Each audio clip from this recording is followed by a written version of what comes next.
Let's get more on this now from Jason Walls, who joins me from Wellington. He is a political editor at News Talk ZB. Jason, good to have you on with us. What's the reaction there in New Zealand to this surprise announcement?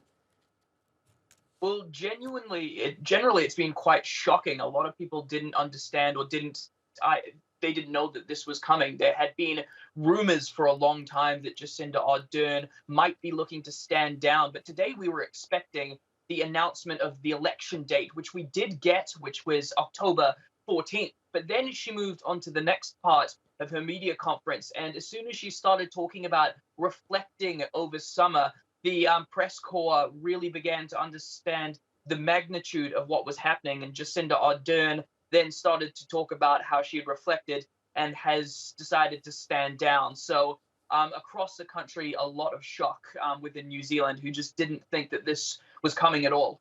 Yeah, it really was a surprise announcement. What can you tell us about Ardern's leadership style and why she was so popular?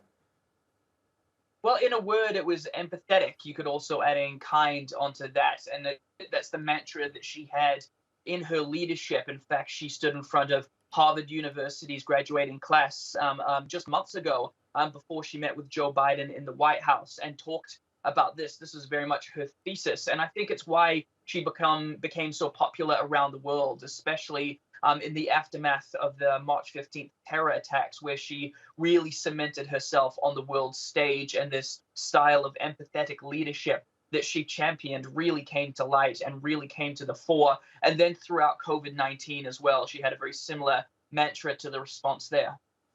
Given all the achievements and challenges she faced as prime minister, what will her legacy be, you think? Well, you can't look past her response to the March 15th terror attacks and how that brought her international fame. And also, I mean, to a more granular and local level, New Zealanders really connected with that style of leadership at the time. We didn't need a strong man saying that we were going to declare war on this and that.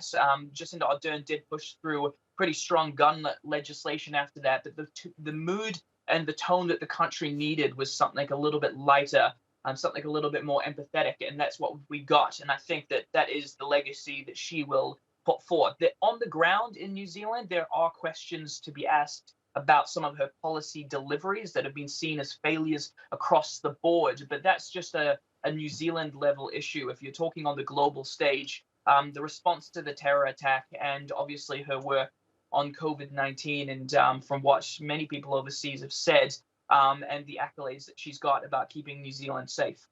Who will likely replace her, and what will that whole process look like?